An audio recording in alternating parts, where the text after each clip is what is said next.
ఎమ్మెల్యేగా ఉన్న సమయంలో మరి భారత ప్రధాని నరేంద్ర మోడీ గారు మరి గడ్కరీ గారి యొక్క సహకారంతో వారే స్వయంగా రామంతపూర్ విచ్చేసి ఉప్పల్ నుంచి నారపల్లి వరకు 650 కోట్ల రూపాయలతో ఉప్పల్ ఎలివేటెడ్ కారిడార్ యొక్క పనులకి శంకుస్థాపన చేయడం జరిగింది. ఆ ప్రకారంగా ఆ యొక్క ప్రాజెక్టు మరి 3 సంవత్సరాల్లో పూర్తి కావాల్సినటువంటి ఒక తరుణంలో అప్పటి బీఆర్ఎస్ ప్రభుత్వం సహాయ నిరాకరణ చేసింది.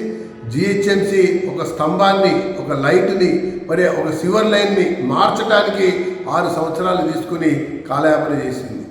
ఆ తర్వాత వచ్చినటువంటి కాంగ్రెస్ ప్రభుత్వం కూడా ఈ ప్రాజెక్టు పూర్తి అయ్యేటువంటి విషయంలో అనేక రకాలుగా అలసత్వానికి, నిర్లక్ష్యానికి, మరి కాలయాపనకి ఆ వ్యవహారం చేసినటువంటి విషయం కూడా అందరూ ఇంకా మర్చిపోలేదని చెప్పని నేను పేర్కొంటున్నాను.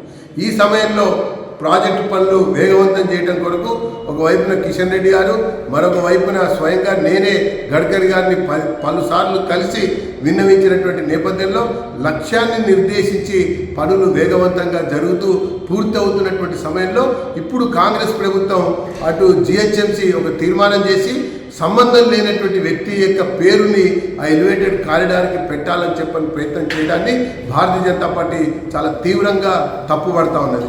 రూపాయి వెచ్చించినటువంటి, ఏ రకంగా కూడా సహకరించినటువంటి ఈ బీఆర్ఎస్, ఈ కాంగ్రెస్ ప్రభుత్వం ఇప్పుడు కేంద్రం యొక్క నిధులతో నిర్మాణం అవుతున్నటువంటి ఆ ఉప్పల్ ఎలివేటెడ్ కారిడార్కి కాంగ్రెస్ పార్టీ నాయకుడు పేరు పెట్టాలని ఆలోచించడాన్ని తీవ్రంగా తప్పుపడుతున్నాం.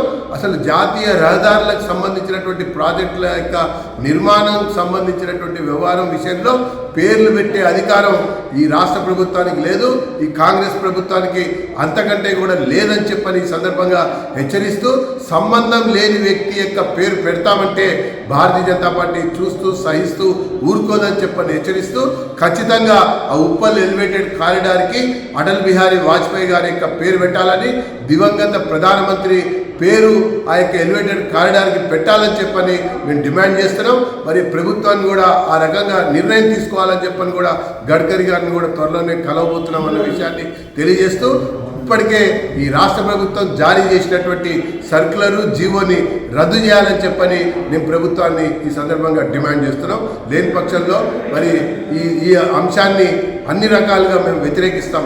ఒకవైపున పనులు వేగవంతం కావటం కొరకు ప్రభుత్వం, రాష్ట్ర ప్రభుత్వం సహకరించకుండా కాలయాపన కొరకు కృషి చేస్తూ, మరొక వైపున వేగంగా జరుగుతున్నటువంటి పనుల పైన వీళ్ళ నియంత్రణ ఏంది, వీళ్ళ యొక్క పేర్లు పెట్టి రుద్దాలని ప్రయత్నం చేయటం ఏంటి అన్నది తీవ్రంగా నేను తప్పుపడుతున్నానని చెప్పని తెలియజేస్తా ఉన్నాను.